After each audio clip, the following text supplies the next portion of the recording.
everything okay?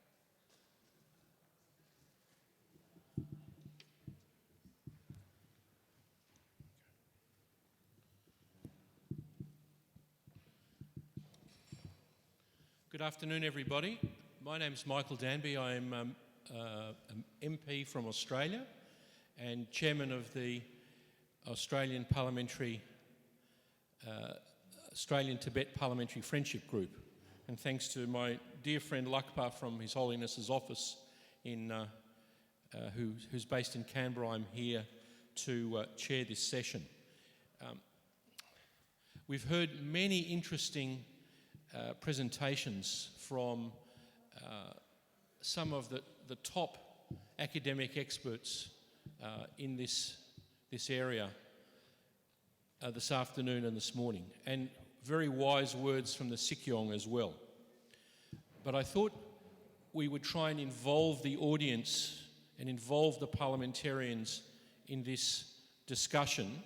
So what I propose to do, is I would like to finish on time too, is to have three nationalities come up, answer some similar questions, take some Q&A from the floor, then have those three go down and bring up another three. We can't cover everybody this afternoon, but I want to give people a taste for what's happening on the issue of Tibet around the world.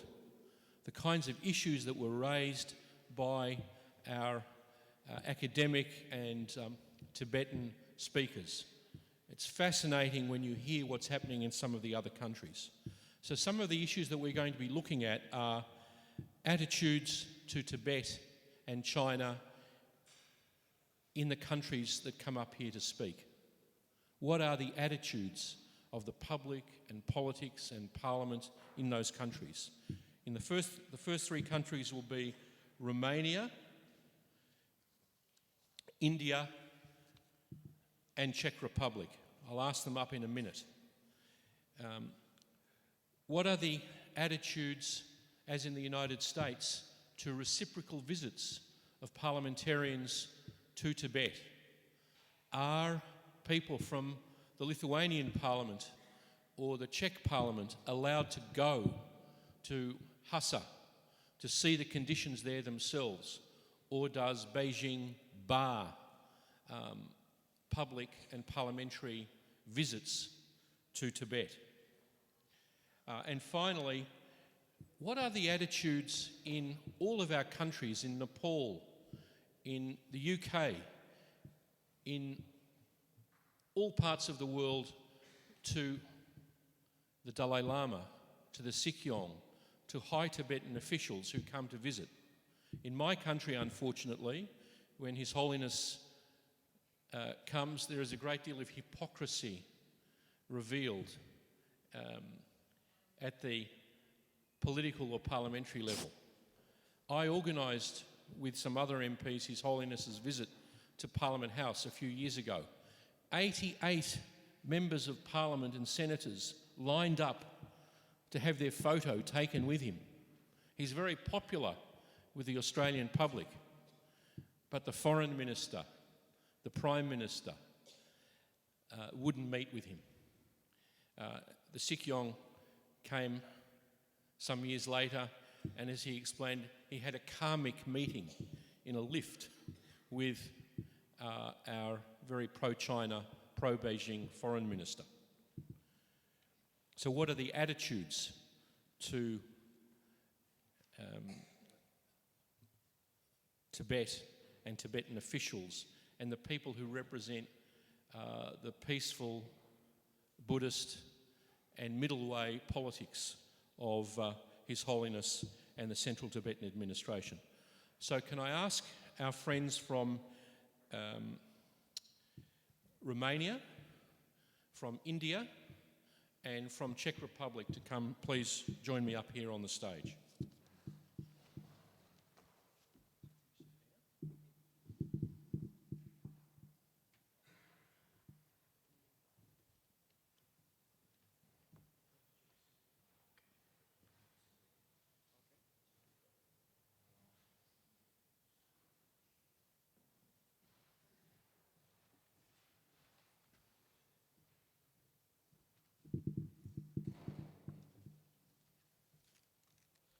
Mr. Csaba Sogor is an MEP from Romania, and he is going to be making a very important presentation tomorrow himself.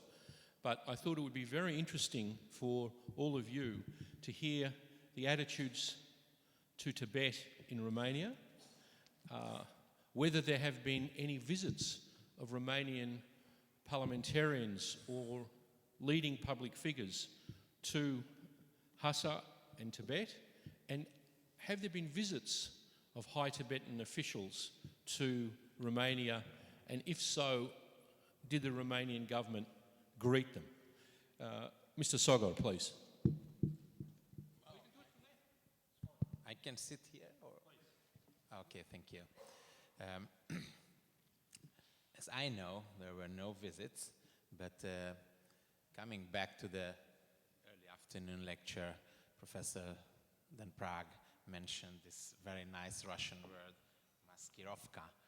Romanians invented a century ago, so regarding Tibet and the relation with China, Romanians still are very, very, how should I say, inventive, telling, in our case, I'm a Hungarian from Romania, Transylvania. The Transylvania was never a part of Hungary, and the Romanian population was always a majority. So you can guess what they think about Tibet. So I don't think that any Romanian MP visited Lhasa.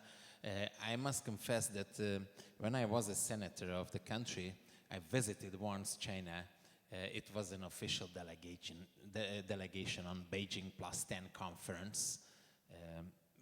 At that time was no possibility, but coming back to to visit Tibet, but coming back to your question, last year His Holiness High Representative from Brussels, Tashi Puncak, visited our region, and we had an exhibition about His Holiness' 80th birthday, and the Chinese ambassador complained to the regional district president and to my party president, and anytime when I have a conference or meeting with Tibet, the Chinese ambassador is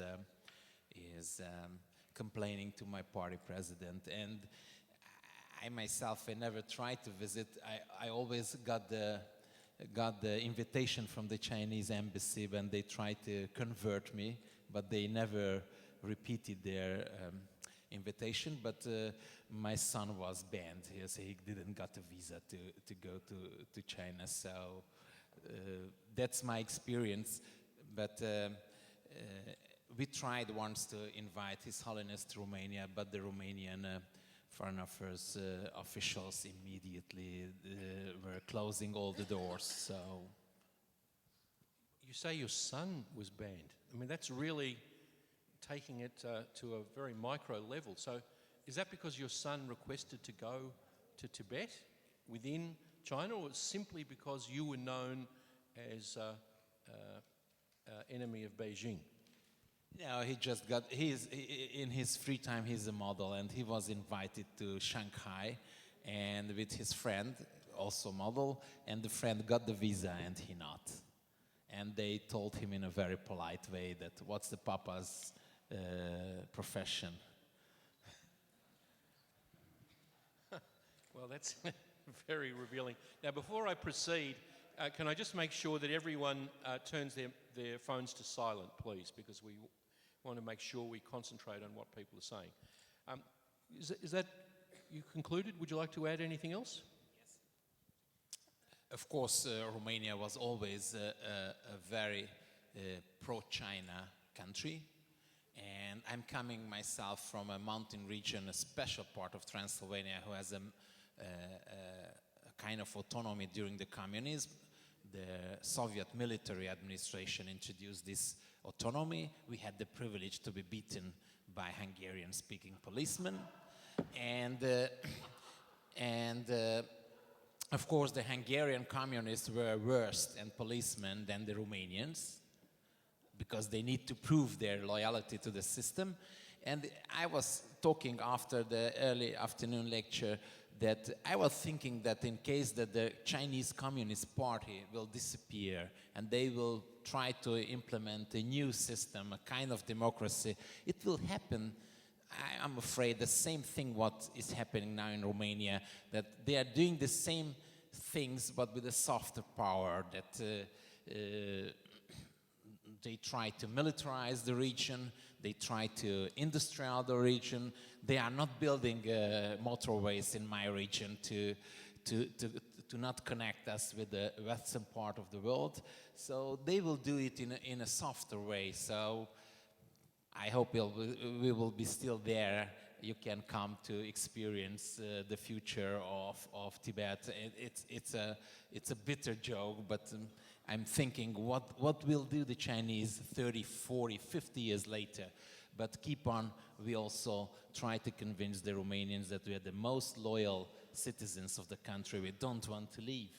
And if you visit me, Tashi was there, you know, we have Romanians, just the police, army, military, etc. And they like to come as tourists, leaving a lot of garbage, very noisy, and then disappearing. But even in tourist books, they try to avoid foreign tourists to go there. But thanks for many people, for instance, even Prince Charles is coming. He has some estates there.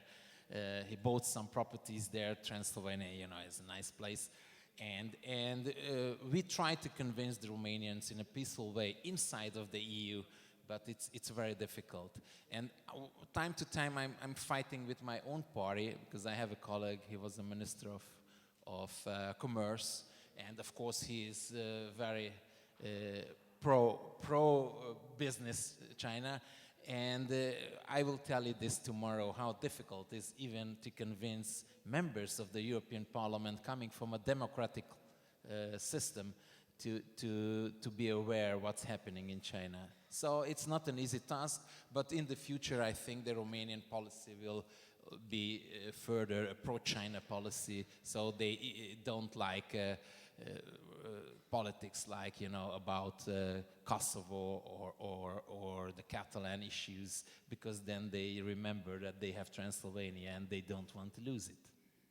Thank you very much. Now, India is, of course, right next to China. India has been, since the Dalai Lama was forced out of Tibet, the host of the Tibetan Central Administration and tens of thousands of Tibetan refugees. India has been very welcoming and tolerant of Tibetans and the Tibetan Central Administration. Many of us here will have seen the generous treatment your country has given our Tibetan friends, and I ask Mr. Ripon Bora, who's a very distinguished MP from India, to give his insights into the same issues, attitudes towards Tibet in India, reciprocal visits, and are high Tibetan officials allowed to meet leaders of the Indian government? The entire world knows that India is a democratic country, and it is the largest democratic country in the world. And we, India, believe in non-violence, and we got independence by non-violence. So therefore, we, India, we very boldly stand with the cause of the Tibetans since the very beginning, and since the aggression of China in 1949. So this is the Indian foreign policy. Because of that, we have been consistently supporting the cause of Tibetans. This is number one. And so far the visit is concerned, we, of course, very selective way. This, earlier we had not very good relation with China. You know, in 1962 there is a great aggression of China, and thereafter our relation, foreign relation, was not so much of cordial.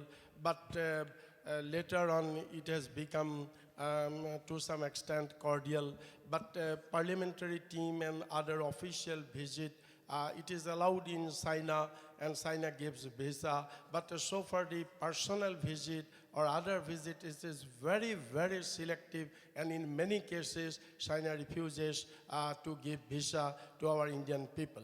And so far the visit to Tibet is concerned, it is a very rare. China, they allow our parliamentary team to visit China, but not Tibet. Either this way or that way. They always keep our parliamentarians away from visiting Tibet, so that the things are not exposed in the world, in the country. So this is the second question. And third question, what is that? Are senior Tibetan officials like the Sikyong, particularly His Holiness, are they allowed to meet India's Prime Minister, not the current one, but the previous one or the previous Foreign Minister? At what level are they received? In Australia, for instance, the Dalai Lama was welcomed to the Parliament as a spiritual leader by the Speaker. So sometimes you can find a way, but what's the situation in India? Can the Sikyong or can the Dalai Lama meet the Prime Minister or the Foreign Minister or other senior Indian officials? Yes, there is a lot of example that His Holiness Dalai Lama has visited so many times our Prime Minister and the other Foreign Minister, and any parliamentarian and any minister of India also can meet Sri Dalai Lama by observing the formalities or taking prior approval according to the convenience. Sometimes what happens, sometimes if somebody applies to meet His Holiness Dalai Lama, but if he is preoccupied, in that case it is not possible. Otherwise, by observing due formalities, there is no ban, no restriction in India. And Dalai Lama, you know, it is very, very widely respected religious leader in our India, and every cutting across the political party line in our India, everybody has very deep respect for Dalai Lama, his philosophy and his principles.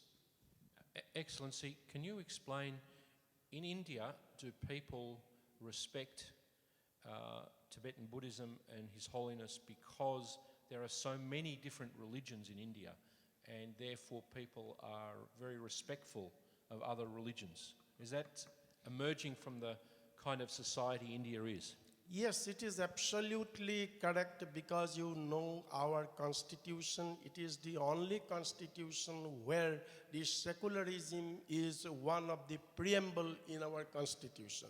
So in India is such a liberal country, everybody, every religion can practice their religion, their belief without any interference, either from the government or from any civil society or any civil quarter. So India is always giving equal respect to all religion. So that from that point of view, so far Buddhism is also concerned, there is no any restriction, nothing.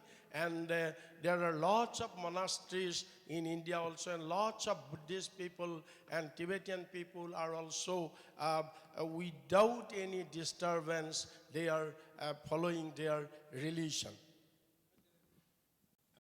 And it's true also that India very generously gave 8, I think they were former British Army camps to our Tibetan friends to be places for a Tibetan settlement all over India. The most famous one, of course, is in Dharamsala, in the foothills of the Himalayas, where the Central Tibetan Administration and His Holiness is based. They don't just have friendly attitudes, they actually gave areas for people to live. That's correct? Yes. Right. Now, would you mind passing that to our Czech friend? So, a young parliamentarian is the chairman of the Czech Parliamentary Support Group for Tibet, František Kopriva.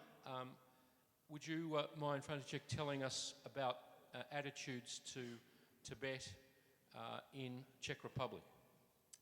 Yeah, sure. Thank you for giving me the floor. I should probably start with the most, let's say, pessimistic statement or information, and that is that the official position of the Czech government has been and still is the single or unitary China. And that's how it is, and I think it will be really hard to change. Then again, we can have the debate that human rights and like rule of law and democracy and some sort of autonomy is not in conflict with this. So maybe we should not we don't have to switch it, but maybe just extend it. This is like the official position of the Czech government, and the Czech government is responsible for the Czech foreign policy. But then, of course, we can move to the, let's say, personal or like executive level of the foreign policy and diplomacy, which is pretty diverse in the Czech Republic. It's not a secret that the Czech president Miloš Zeman really likes the Chinese regime, and I think now he's coming back from his 5th visit from China in last, I think, 7 or 8 years. And he also invited the Chinese president a few years ago, and it was like a big time from his side, and it was really like official and posh, and it was really big, and it was a symbol, of course, that he wants to be closer with China. So this is not very optimistic, but on the other hand, we have also parliamentary diplomacy. So currently we have around like 50 parliamentarians from the Chamber of Deputies and Senate in the Tibetan support group. And we invited Lobsang Sangay to parliament 2 times already, and we are going to do it again. And so this is the way we can sort of balance our president's position. The Lobsang was also like at the reception of Prague mayor actually now in March, this March. So it was like an official welcome by a Prague mayor, because Prague as a capital city has its own foreign policy as well. And there was, regarding His Holiness, he was invited by our former Minister of Culture, and it was around that time when Xi Jinping was invited by our president, and he got into trouble because the government like told him not to do it, but he did it. So it was like a non-official reception at the Ministry of Culture. But again, it was, I would say, a symbol that not everyone follows our government's and president policies. Can I just interrupt you there for a second and say, Václav Havel, the first democratic leader of the Czech Republic it was then Czechoslovakia in the post-communist era, was a great friend of Tibet.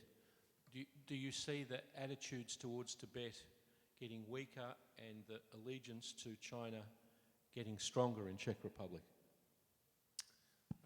That's a hard question. Of course, well, Václav Havel set the bar pretty high, and like he was the symbol of democracy and human rights promoting around the world. So it's not easy to do more in this context of the current Czech government and the current Czech president.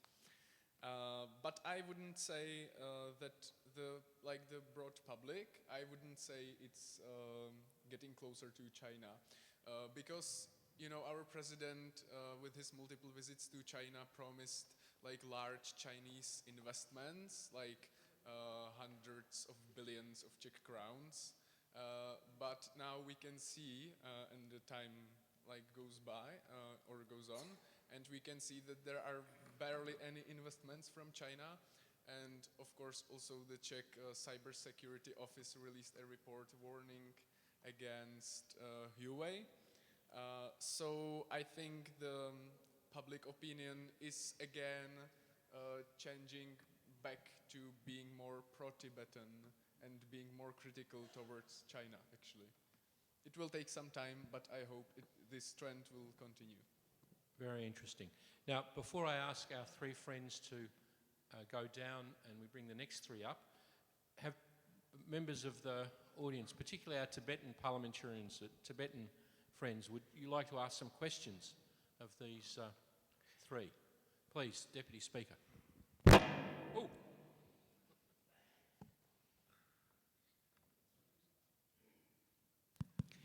Actually, Michael,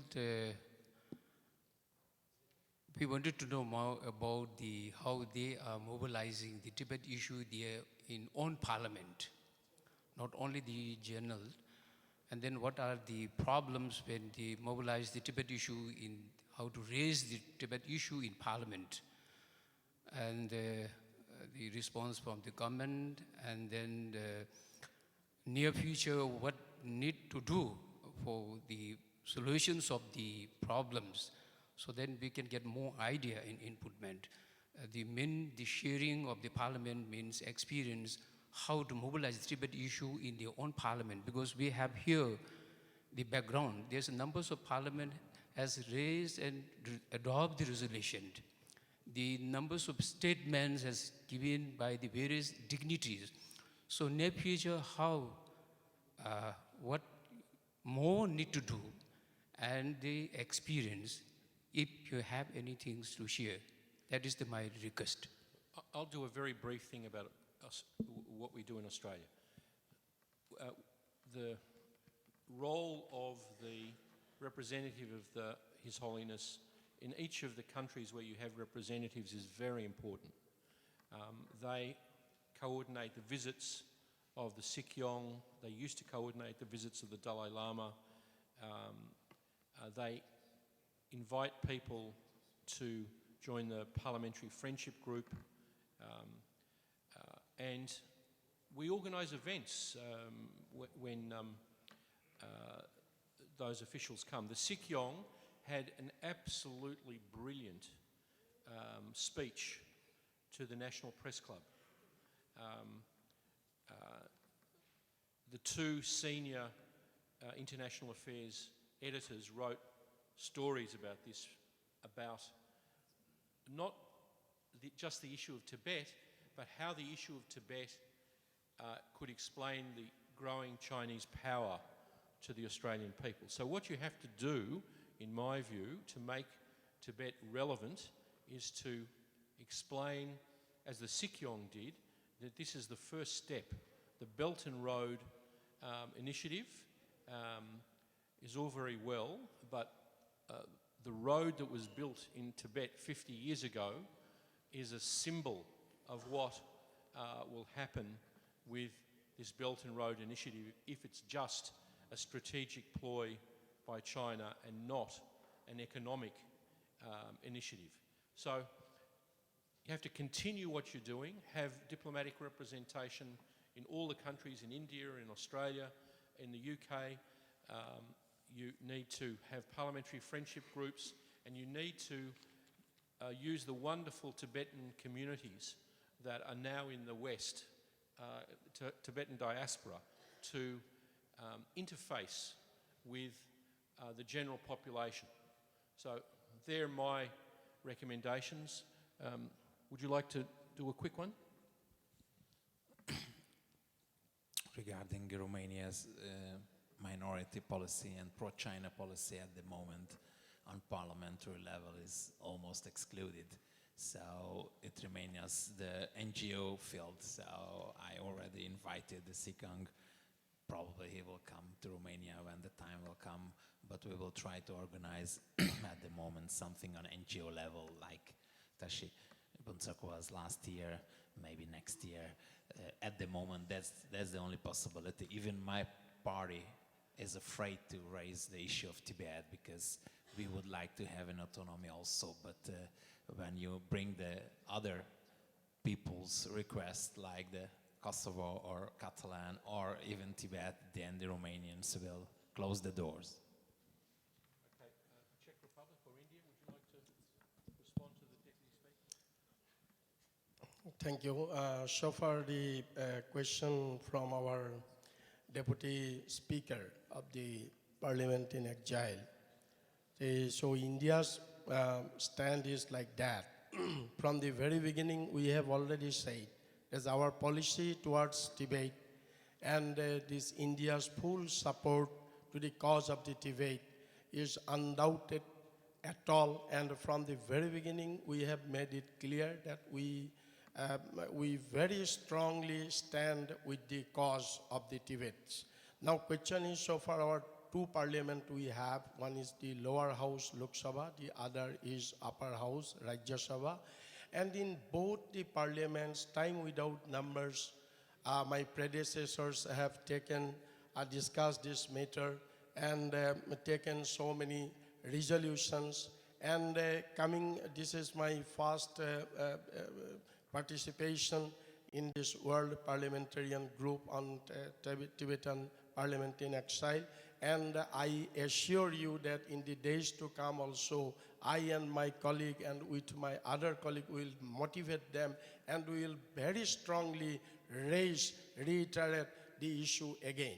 And one thing I just want to add that in order to give this momentum of this cause, most of the parliamentarians, we have put signature to the President of India demanding to confer the highest national award of India, that is the Bharat Ratna, jewel of India, to His Holiness Dalai Lama. So most of the MPs, we have demanded it just to give momentum, just to give credibility, just to give genuineness of the demand of Tibetan people.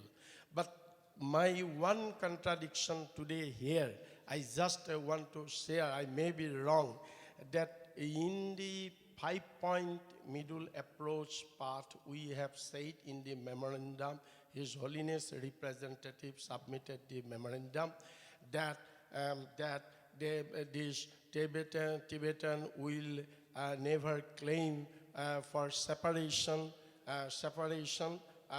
and only the defense part and this foreign policy will be governed by China, and the other things will be settled by the Tibetan in their own democratic way. I have found that they said that the autonomy, one hand we are saying that Tibet was never a part of China. And the China government has given the precondition that His Holiness Dalai Lama should make public statement that from ancient times, Tibet was a part of China.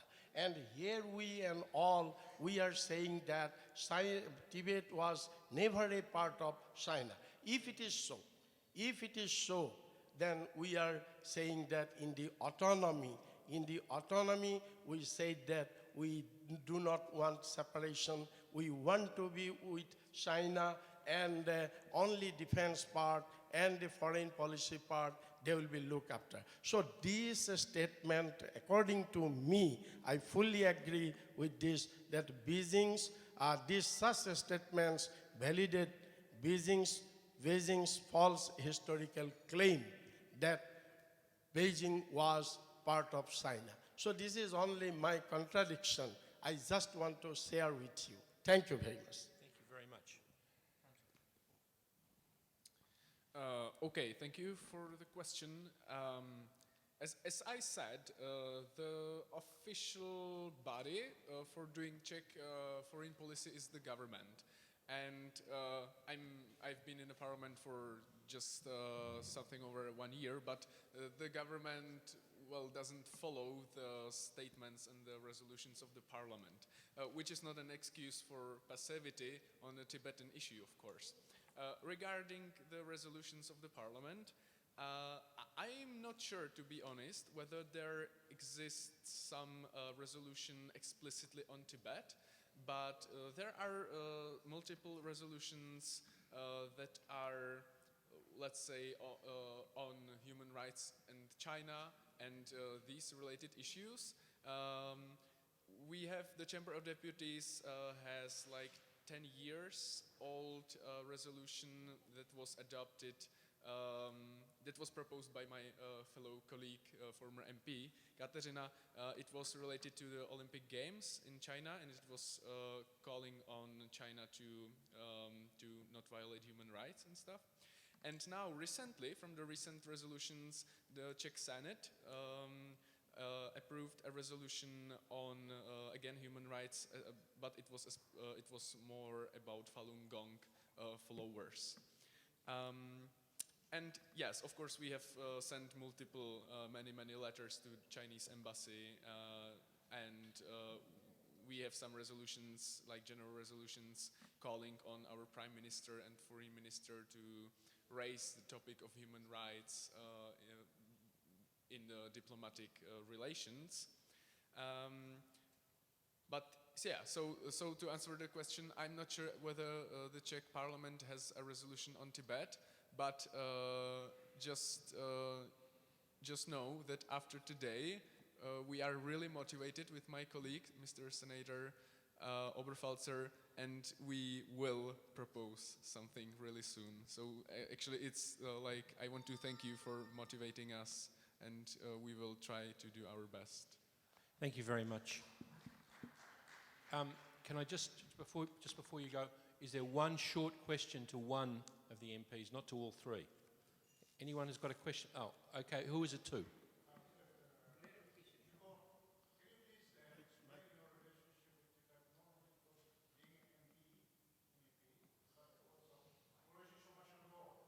Can you repeat the question?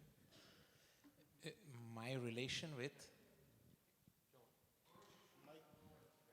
Okay. Tomorrow I will refer on my lecture that I'm coming from the region of Romania, former Hungary, where I studied in the same university with a famous scientist, Körösi Csoma Sándor, but 200 years later. He studied also Calvinist theology, and he was the guy who traveled just walking to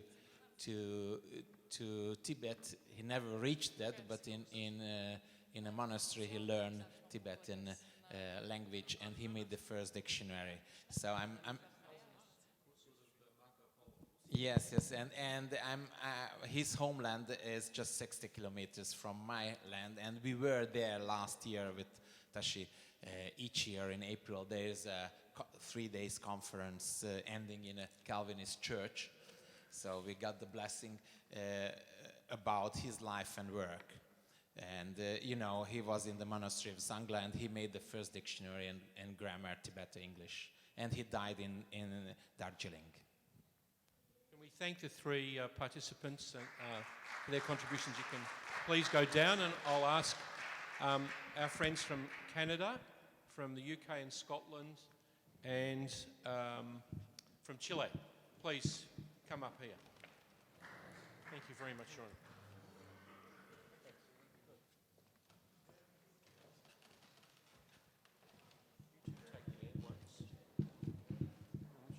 Seats beneath here. You two take those in ones. Can we get I'll get another chair.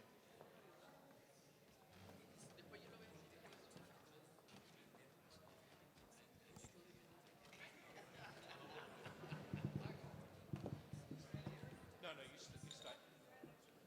Bought an extra chair. So, you two sit there. Is your colleague here?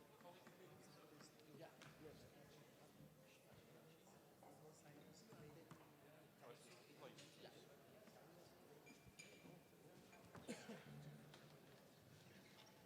So, I'm sorry I apologise to some of the other delegates that we can't ask everybody to come up, but I thought before we have to finish at 5:45, we could at least ask another three and examine the same questions so you hear the music of Tibet, the political music about Tibet all over the world, as well as other questions that you want to raise from the audience.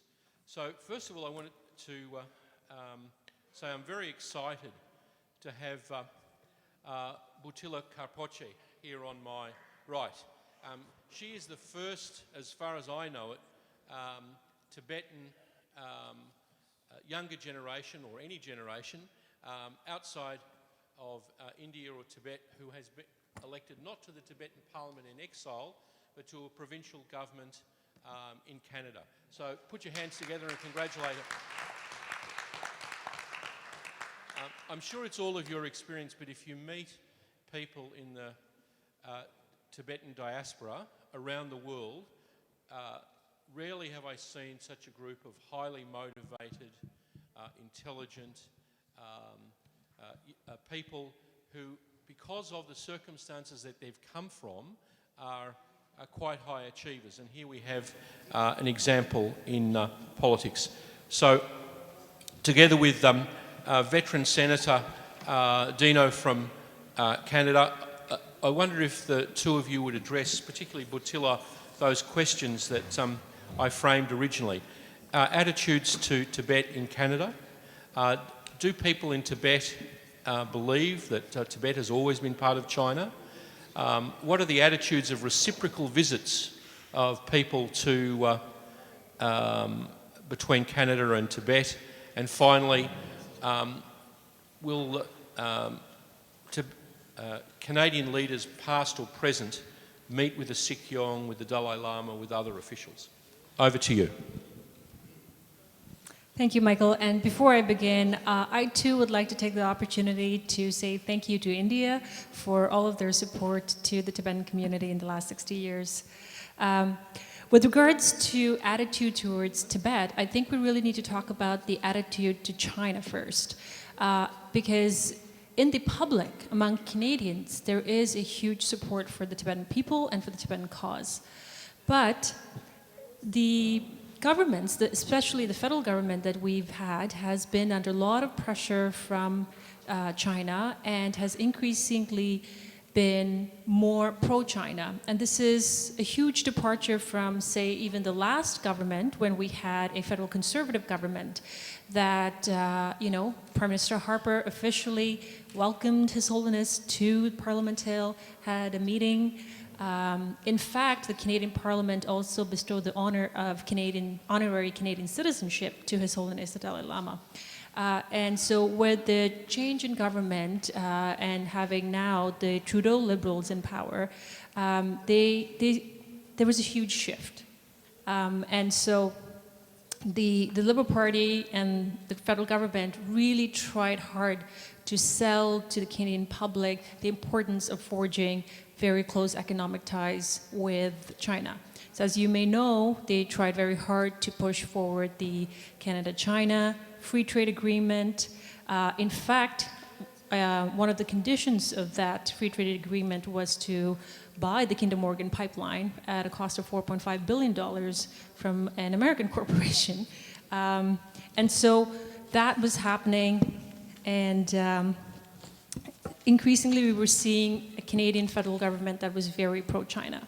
However, things have shifted a little bit, and as you know, right now, we are actually struggling. The Canadian government is actually struggling when it comes to foreign policy with China. We have 2 Canadians detained in China in retaliation to the arrest of the Huawei exec on Canadian soil, and now is undergoing the process of extradition, or at least facing a court case to see whether she would be extradited or not. And China retaliating to that and saying, blocking imports of canola oil, blocking imports of pork, things like that. So China's really exerting their economic might to Canada. And even going to the extent where for example, the Canadian Agriculture Minister tried to set up a trade visit to China, but was ignored by the Chinese officials. So there is a lot of tension right now, which I think also poses an opportunity when it comes to the Tibetan cause. What we see from the leading opposition party, the Conservatives, is talk of anti-China, basically. Although there's a lot of tough talk, I would take it with a grain of salt because we are heading towards a federal election this fall. And generally there is the sentiment that, here we are, with 2 Canadians detained simply because Canada was following the rule of law, and the general public seeing that despite all of the efforts in the last number of years to try and have a good economic relationship with China, things are not working out, and in fact China is trying to bully Canada. So in that Priscilla, way... can I just hold you up there? I want to come back to something you said at the beginning. I'm just an ignorant foreigner about Canadian politics, but Mr. Trudeau is a small L liberal in the imagination of the world. You would have thought that Tibet was a human rights issue that would appeal to small L liberals. And isn't it odd that a conservative Prime Minister, a previous one, is more sympathetic to Tibet and to human rights than the small L liberal current Prime Minister of Canada? It is, and I think that sometimes there is that disconnect that people don't quite understand. But in Canadian politics, as far as I've seen, the Conservatives have a stronger anti-China rhetoric than Liberals. But I belong to the New Democratic Party, we're Social Democrats, we say, Liberal, Tory, same old story. I'm just going to be very brief. Truly, in Canada, and I am a member of the Conservative Party, I have been for 50 years, truly in Canada, the Conservative Party is the party that's usually seen as the one that has the higher standards on rights and freedoms, and I say that with pride. It was the only 2 times that the Dalai Lama has been received officially have been under Conservative governments. The only time he's ever been in a Prime Minister's office, and I think he's been 3 times, was the last Conservative government, including 2012, when we had the 6th World Parliamentarian Conference with a Conservative government. And I'm not praising the Conservatives necessarily, because I'm not sure they're the same all over the place. But in Canada, it's only the Conservatives that have actually officially ever welcomed His Holiness. The other thing that I think is important, let me just repeat what she says. His Holiness the Dalai Lama is an honorary Canadian citizen. And it was done by my government, or the government I was a part of. And that's a Conservative government. I see, and I want to talk very quickly about a couple of other things. The NDP, I trust and respect because they believe in something. The Conservatives actually have some values. The Liberals are in the middle and pick up the pieces whenever they can. Very political. Right, very political. Let me just... We'll finish with this one. Yeah, no, I think that's probably I've said enough on this one. I want to ask Priscilla a question. If Nancy Pelosi rang you and said, I would like you to join Tony Blair and our Indian parliamentarian on a visit to Tibet, do you think you would go, and do you think you'd be supported by the Canadian government? Do you think you'd be at risk if you visited the Tibetan homeland with big American brothers bringing people from the UK, from India? I would love to go, but I'm certain that I wouldn't be given a visa. I've already been denied 3 times in different countries. But speaking of reciprocity, in the Canadian Senate, we actually have a Conservative senator who has tabled a motion to bring the reciprocal access to Tibet But then again, like I said, we have a federal election coming up, so we don't know where that will go. But the process has started in the Canadian Senate. And do you think your colleagues in the NDP will support that? Absolutely. Wow. So that's a sort of a left-right support for Tibet at a parliamentary level. Yeah. We like to say we don't like the Conservatives, but we at least know where they stand. Very interesting insight into Canadian politics. Very quick, last point, because we want to turn it over I to just Chile. want to talk about a couple of things that you talked about here. We've got the others to do too. Yeah, but visits to Tibet, I've never been given, and I've asked for 20 different years. Every year I would ask for a visit to Tibet. I was never given one.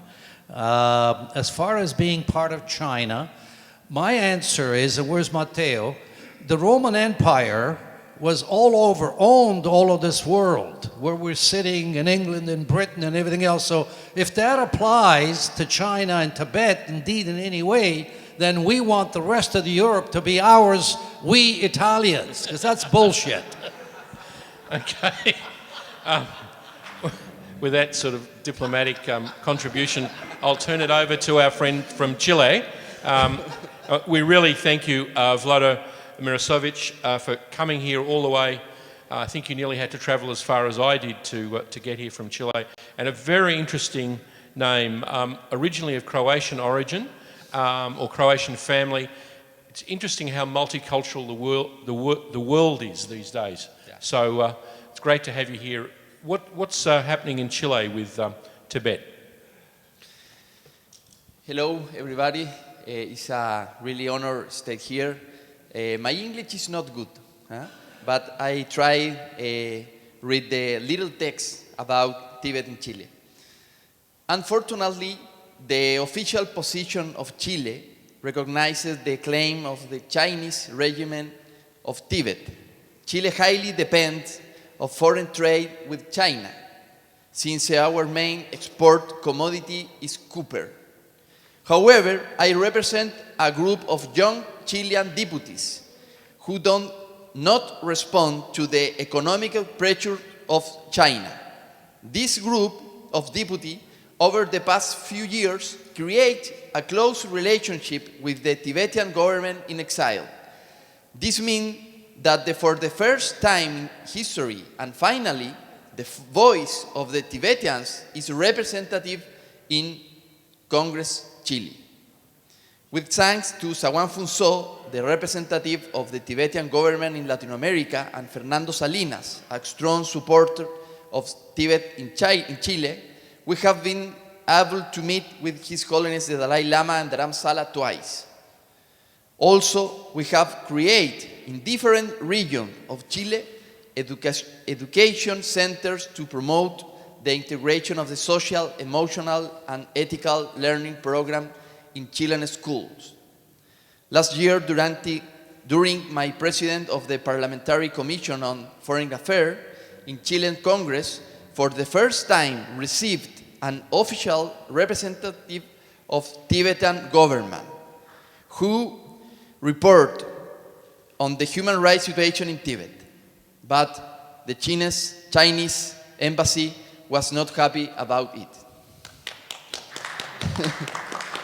I regret to have to inform you that Chile currently has no specific policy or law in the place that address to conflict. I am therefore committed to, when I am back in Chile, present a resolution in support of Tibet and the international conflict. Finally, I would like to thank my brother Jonis and everyone involved in this organization of the convention. We must continue to join force and fight for Tibet autonomy. Thank you. Vlado, I thought it was very interesting what you did. So you were chairman of the Foreign Relations Committee of Chile. And for the first time ever, a Tibetan representative was asked to make testimony to the Chilean Congress. Sí. Efectivamente, por primera vez recibimos a un representante del Tíbet en el Congreso oficialmente. Es la primera vez en la historia del Congreso de Chile. It's true. It was the first time in the history of the Chilean Congress that we received an official representative of the Tibetan government. Eso me trajo algunos problemas personalmente con el gobierno y con el resto de algunos parlamentarios. This created a lot of problems for me, both with the government and a lot of parliamentarians. Sin embargo, nos mantuvimos firmes y pudimos escuchar la situación de los derechos humanos en el Tíbet. However, we didn't cave to the pressures, and we were able to discuss the human rights situation in Tibet. Finalmente, los parlamentarios es un poco distinto a Canadá, los parlamentarios del Partido Conservador se retiraron de la sala. Yeah, and, in contrary to the situation in Canada, it was here that the conservative deputies left the committee and didn't want to listen to the report. Sin embargo, la mayoría se mantuvo en la sala escuchando a Sawan. Yeah, fortunately, the majority of the members of the committee stayed to listen to the report. Con esto termino. Es bastante histórico esa reunión. This meeting was very historic. Porque Chile es un país pequeño que depende mucho de China. Because Chile is it's a small country and it's highly dependent on China. Pero el pueblo de Chile admira mucho la figura del Dalai Lama. Yeah, but the Chilean population, the Chilean people have strong admiration for the Dalai Lama.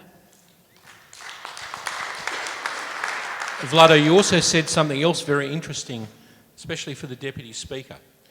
Did you say that there was a delegation of Chilean deputies to Dharamsala? And did this have a very big effect on increasing the knowledge of Chilean deputies about the situation of the Tibetans? ¿Lo vas a decir en inglés? No, en español. Sí, ambas reuniones que tuvimos ambas visitas que tuvimos en Dharamsala sirvieron primero para abrir un debate en Chile sobre el Tíbet. Yeah, both meetings we had with the deputies in Dharamsala were very helpful in creating or opening the debate about Tibet. Ambas visitas fueron polémicas en la prensa. They were very controversial, polemic in the press. Porque el Congreso nos negó la visita oficial. Yeah, because the Congress denied us the status of an official visit. Sin embargo, luego de ambas reuniones, However, after both meetings, both visits, y gracias al currículum de la felicidad, and thanks to the curriculum of happiness, la filosofía y los valores que encarna el Dalai Lama se difunden por el país. yeah, the philosophy and the values that the Dalai Lama incarnates have spread through the country. Hemos difundido el currículum de la felicidad y con esto también la causa tibetana. We have been able to spread the curriculum of happiness, and with that also the gain support for the Tibetan cause. Thank you. Well, that's a real revelation. I didn't know any of those events inside Chilean politics. Very, very interesting. Thank you. Can we turn now to our colleagues from the UK and Scotland? Again, the same attitudes to China and Tibet in the UK, attitudes to reciprocal visits, meetings with leading Tibetan officials. Who was the last English Prime Minister who met with the Dalai Lama or the Sikyong? Over to you. I'll let you provide that. Okay, I'm Tim Lawton. I'm a Conservative MP from England, and Chris here is an SNP MP, also from the United Kingdom, but from Scotland, just to get over that little one there. So we're both from the same parliament. But we won't argue about that, and we're not going to talk about Brexit.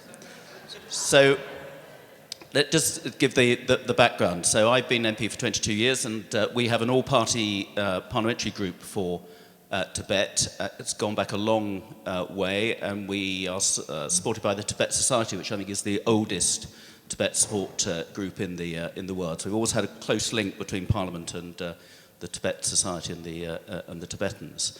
So we hold debates whenever to raise the subject of Tibet whenever we can, and we host visits as well. So in my time, the Dalai Lama has been to Parliament 3 times, and I think in one of those times he had a meeting with Gordon Brown, the Labour Prime Minister, but in private. So it wasn't. I think there was one still photograph was released. He also met David Cameron when he was leader of the opposition, and that was more public. Interestingly, the last time the Dalai Lama visited in 2012, I was a minister in the Conservative government at the time, and the Dalai Lama didn't meet David Cameron, who's then the Prime Minister, but he was hosted by the Speaker of the British Parliament, John Bercow, who has many faults, but one of them is not, because he is very supportive of Tibet. So he invited the Dalai Lama to have lunch in the House of Commons. And I was invited, and another MP who's very supportive of Tibet. And then the day it was supposed to happen, I got a phone call from the Prime Minister saying, "You don't want to go to that lunch." So there was a lot of pressure. So in the end, the two of us decided we wouldn't go to the lunch, but what we didn't tell the Prime Minister is we'd actually met the Dalai Lama the day before at the Royal Albert Hall. So the deed had been done. That just shows the amount of pressure that the Chinese authorities try and put on anybody to Tibet having anything to do with anybody in politics. So on Friday, I got the call from the political attaché at the Chinese embassy in London saying, "You don't want to go to Riga." And I said, "I do want to go to Riga, and you've just really encouraged me. Thank you very much for So for Tim, that." you're just saying just before you came here, you got a phone call from the Chinese embassy saying for you not to come? Yeah, I got an email saying we urgently need to speak to you, and then a phone call saying it's really not a good idea to go to Riga because of all those terrible people there, and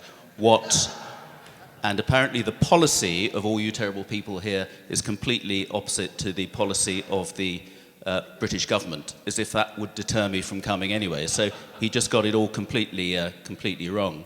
But there's a big argument about the Chinese at the moment in the UK, and this is why I think it's becoming quite interesting, because of the Huawei contract, where there was a big leak from a National Security Council meeting, supposedly, about the Prime Minister wanting to overrule the cabinet in allowing Huawei to bid for part of the 5G contract, big telecommunications contract. That's a crazy idea. All the other Five Eyes nations are very much against it. Australia, America have really flagged up their concerns. All senior cabinet ministers against it. The military are against it.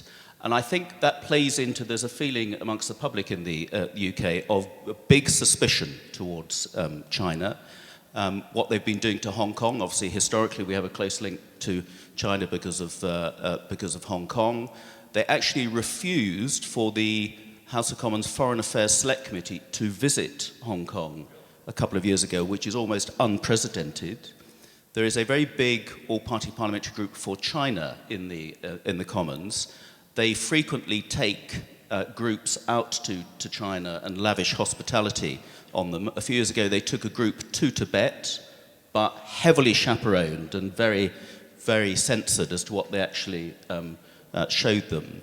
I have to say, it's a very much an all-party thing. The Tibet group has been chaired by both Labour and Conservative MPs, and now the SNP co-chairs Chris with me. So it's very much an all-party. There is no, like Canada, that we're all very supportive of that. And we send out delegations to Dharamsala. Chris and I and a Labour MP went there last September and met his Tim, His can I just Holiness. interrupt you for 1 second? That's the same system in Australia too. So do you think it's good advice for our Tibetan friends that they have people from all sides of politics and that they don't just favour whoever is in government or in opposition? Absolutely essential, because the last thing you can be seen to is being partisan and getting involved with one parties. So in the UK, there is no party difference in this, and that's really important. And whenever we go on delegations, so we had an SNP, a Labour MP, and a Conservative MP, the three major parties were all represented on that, and that's a really important feature. But I just think there is big suspicion about China in the UK at the moment, and whilst I think knowledge about Tibet is quite limited, and we have quite a small Tibetan community in the UK. I think when people find out about it, it's a cause they naturally support. But I think we've had many discussions on this, and in Dharamsala, the environment is the best way into to this. So the presentation we had earlier about the environmental impact and what's going on the Tibetan plateau, the fact that the rivers, the water sources, services 40% of the world's population, and because climate change has become such a big issue, particularly in the UK recently, big demonstrations, when you talk about the environment and you talk about Chinese damage to the environment, and that is happening in Tibet, that gets people's interest. So I just think that is a really useful vehicle, and it's a really legitimate vehicle for getting more people interested in Chinese abuse of human rights and the environment, and that all ends up in Tibet. Thank you. It's going to be pretty difficult to add a few words to what Tim's just raised. Thank you. We co-chair the all-party group for the UK based in Westminster. It's a big chair, actually. One half is quite comfortable, and I make sure Tim gets the hard end. But interestingly, we come from different political backgrounds as well. I come from the SNP, which has campaigned for over 80 years for Scotland's independence, and at the moment we're looking to have a second referendum on Scotland's future. Also, when it comes to Brexit, we have different views. But when it comes to Tibet, we've been very with one voice. And in fact, even at lunchtime, we're talking about what can we do next in terms of through Parliament, particularly over the reciprocity bill that's been passed in the US. Scotland has quite a long history with relationship with Tibet, not least its first Tibetan Buddhist centre that was ever set up in the West is in Samiling, which is near the River Esk in the south of Scotland in a remote area. And also something else I thought was quite interesting was, and I was looking this up today because I'd been there many years ago and I didn't know much about it, but the Centre for World Peace and Health was set up in Holy Isle, which has a spiritual history. It goes back to the 6th century, which is on the west coast, and that was set up by Lama Yeshe Rinpoche. But to come to the point about the relationship with Scotland and Tibet, the Dalai Lama has visited no less than 5 times. And in fact, the 4th World Parliamentarians Convention in Tibet was in 2005, where he also visited. And in my city of Dundee, which has had a lot of press recently as a result of opening a new museum, he came to give a speech in 2012, as well as visiting other major cities. As already been mentioned, we were both in Dharamsala last autumn, and my first visit to Dharamsala was as a young traveller in India in the early 90s. So I've built up my interest in Tibet over that time. But what I have to say at this convention today, I've learned so much, and I think it's so crucial for all of us from all the different parts of the world to learn from each other here and to take that back home. And in the next 4 or 5 weeks, we are looking forward to the Sekyong visiting the UK and also visiting Scotland. So that's something that's been really, we're excited about. Just one last thing, and I think it's touching on what we can do practically. It's great to see a Canadian politician here who's Tibetan. We had our first Tibetan intern at the UK Parliament just last year, Thupten, and he was with me for 8 weeks in my office. And I hope, if you don't mind, but he wrote a poem for me, and he will be totally embarrassed that I'm going to read it here today, but I think it's very fitting. And so I'm going to read it because after 8 weeks, he gave me this as a gift. It's called... Poetry, wow. Keep going. Can I go? It's called Ancient Callings. Sons and daughters of the land and snow, holders of the ancient wisdom, let them not shatter our conviction, the forces of goodwill triumph. We shall march the shameless globe, we'll evoke in ancient spirits, declare it to the oppressors, the forces of goodwill triumph. The silent mass will witness the burning oil of good we exude. Let them know of our fortitude, we will endure it for dignity. From the highlands to the valleys, from the rugged terrains to the iron gates, we will fight for justice, for truth, and we will endure it for dignity. Declare it to the forces of tyranny, declare it to the unjust occupier. Until the last of us remain, the spirit of Tibet will remain. Thank you. So first of all, I want to apologise to Tim and Chris for not introducing them and making them introduce themselves. I think I got just a bit too excited. But I want to take out something of what you just said for the Deputy Speaker. So, sending delegations to Dharamsala, having this international convention, having non-partisan parliamentary groups, all of these things are very important. And one of the things I've been surprised, including the previous three speakers and everyone up here, is there's a dissonance around the world between public support, even parliamentary support for Tibet, and what governments do. I think you made a very good point, both of you, about the difference between the policies towards China and public opinion. And I think this is something very important. I'd be particularly interested what our two younger delegates think about is there a difference between public opinion in your countries, in Chile and in Canada and around the world, and what the governments of this world are doing? And how do we get it to come closer together? Butchie, do you want to start first? Sure. And I just want to make it clear that in Canada, federally and also provincially, we do have Tibet Parliamentary Friends of Tibet groups. And yes, they are non-partisan. We do have big L liberal members that are part of the group. So it should stay non-partisan, and it is non-partisan, and that's the way to go ahead. But responding to your question, there is absolutely this huge disconnect. And I think that China is very aware of that, and which is why they try to do all sorts of things to, to basically persuade the public that, that whatever they're doing is for the benefit of Tibetans. And I'll give you an example. Most recently, actually just a couple of weeks ago, there is a new Tibetan-Canadian association that was formed in Ontario. And it was formed by people of various Chinese backgrounds. It was completely done in a way that had all the indications of having the backing of the Chinese consulate. And the purpose or the mission of the organization was to talk about how great Chinese occupation has been for Tibetans. And this is being done, locally in our communities, with local politicians also invited. But they made a very big mistake, which was they forged the signature of our Prime Minister in a congratulatory letter, which got exposed. Say that again? This pro-China group. Yes. The signature of our Prime Minister. I mean, and it was online on the web, so they were exposed in that way.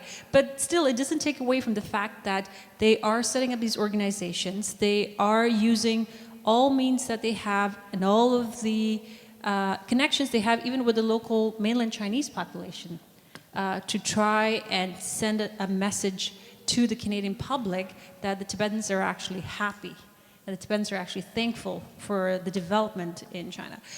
So I think that they know the Canadian public is very supportive of the Tibetan people and the Tibetan cause, and they're trying very hard and working very hard and spending a lot of resources and money into trying to change the mind. Chile. Si esta discusión está solo en los pasillos del Congreso, if this debate only takes place in the hallways of Congress, es probable que lo vayamos a perder. It's very probable that we will lose it. Pero si esta discusión la llevamos a la opinión pública masiva, but if we can take the discussion out into the public, es probable que la gente común se sienta más identificada con los valores del Dalai Lama y del Tíbet. It's very probable that the people will identify themselves with the values of the Dalai Lama in Tibet. Que la propia élite política o económica de Chile. They will identify themselves more with the values of the Dalai Lama and the Tibetan people than the political elite in Chile. Esa es la razón por la cual estamos difundiendo en la opinión pública This is why we are in the public opinion, are trying to spread esos valores del Dalai Lama y del Tíbet. these values of the Dalai Lama and the Tibetan people. Y si es que las polémicas sirven para difundir eso, And if the discussion serves for us to achieve this, y lo otro que estamos haciendo es a través del proyecto de educación alternativa, and also we are trying to accomplish through the alternative educational project, que la gente se acerque a la sabiduría que tiene y el aporte que tiene el Tíbet para la humanidad. that the people learn about the wisdom and the support that the Tibetan people can offer humankind. Y eso ha resultado muy bien. And this, Creo que ese es el camino. this has been a very good strategy in Chile. We believe that this is the way. Que la opinión pública presione finalmente al gobierno y a los parlamentarios. That through public opinion, we pressure the government and parliament. We've got a very short period of time. Are there any specific questions to individual members of parliament that people want to ask from the floor? Carl.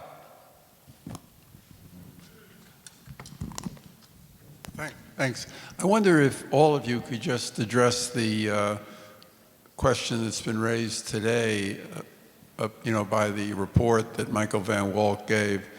And I think he's suggesting that we all try to work together to organize a global campaign to basically declare that China's invasion of Tibet and its current oppression of the Tibetan people is illegitimate under international law, that China has no legitimacy in controlling Tibet. Is that a good idea to try to organize an international campaign, starting with parliamentarians, but obviously then also including NGOs, human rights defenders, journalists, intellectuals, and others? Tim, why don't you lead out on that? Okay, I do think that's a good idea because it's a sort of hazy period of history to know what China's claim actually is. So it needs to be taken head on that it was never part of China. Historically, their claim is without foundation. So it was entirely an aggressive invasion of a country to which they had no right. And I think we need to be quite clear about that. Perhaps in Britain we can say it with a little more authority because of when we occupied Lhasa, albeit for a little time, under the ill-fated Colonel Younghusband, I think it was, and because of our relationship with China over Hong Kong, I think we know a bit more about history with China than some others. So absolutely, I think we need to make that clear because they are trying to reinvent history. And what I'm concerned about as well, and one point I didn't add earlier, is the way they are trying to influence academic institutions across the world, say through the Confucius Institutes. And they do it really insidiously. So I've been going into schools, including in my constituency, where there's been a big increase in Chinese being taught. It's a growing language. And the Chinese Embassy and the Confucius Institutes and others are sponsoring schools and the university to promote this. So under that guise, they are then trying to add propaganda, and the sort of reinvention of history, I think, is all part of that. And we should not be afraid to absolutely challenge their rewriting of history. This is becoming a much bigger issue in the U.S. I mean, there's a growing backlash because of that, and Belt and Road. I mean, there really is a change in world opinion, I think, and maybe we can take advantage of that. And I think in Canada as well, where they challenged a university, didn't they, and got rid of the Confucius Institute. Yeah. Yeah, look, I'm in total agreement with what you're saying, and certainly this is something that we're discussing regularly, and I totally support it. I talked to Michael as well, because I've known him for a number of years. Just a point of clarification. I was the chair of the Parliamentary Friends of Tibet, which is the support group in the Parliament of Canada for 20 years, and my co-chairs were each from one different party. And it's a large group, and it includes all of the parliamentarians. I was sort of making a political joke before. But on this issue, the misinformation that is being that is being sent out by the Chinese, particularly through the consul generals, including this silly idea of creating an association to say, hey, Tibet and China are very good friends. It has to be, we have to have some way of combating that. And I think Michael's idea is very good. And I know that our folks in Canada will support it very greatly. Okay. Chris, did you want to just very quickly? Yeah, sorry. One last question and then Finita la musica. Yeah, very quickly. So, as you heard earlier from my colleague Tim, he had a call from someone from the Chinese embassy about coming here. One of the thoughts we had, we have a large all-party group in the UK, not so large group of all-party group in Tibet. One of the thoughts that Tim and I talked about earlier was about inviting the Chinese ambassador in to have a joint meeting between the all-party group in Tibet, which gives us an opportunity to ask questions, including where do they get their evidence for the history of Tibet being part of China, for example. Another example would be an opportunity as a joint all-party group to say, what opportunity would there be to have delegates go to Tibet? So I think that's another thing that we can raise. And I think that's something we'll look at when we get back quite shortly, because they do work quite separately. And it's interesting, I've got colleagues of my own party in the other all-party group for China, and I'm speaking with them, and I'm hearing things that are quite worrying for me, and I'm going, hold on, we need to be sharing much more information. So being in our own silos can be a problem, including our own parliamentary friends groups, and I think we need to learn what's going on in the other parliamentary friend groups, particularly with China as well. Okay, one last quick question from our parliament, Tibetan parliamentarian. Yeah, I got a sense from the Canadian parliamentarians. Can you just tell us your name first and okay. what you do? Yeah, I'm a Tibetan member of parliament in exile, and my name is Yuden Ukatsang.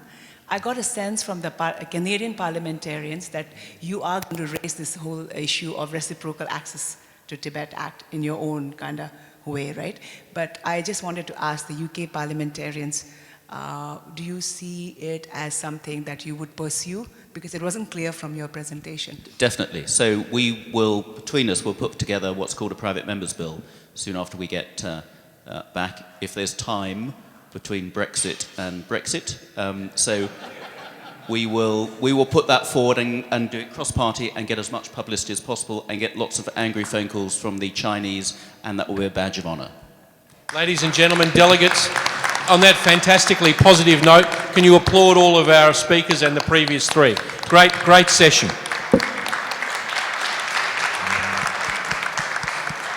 Moment. Yeah. Now, just to announce that dinner will be held in the same place like yesterday, in the same hotel, same place. And all those who have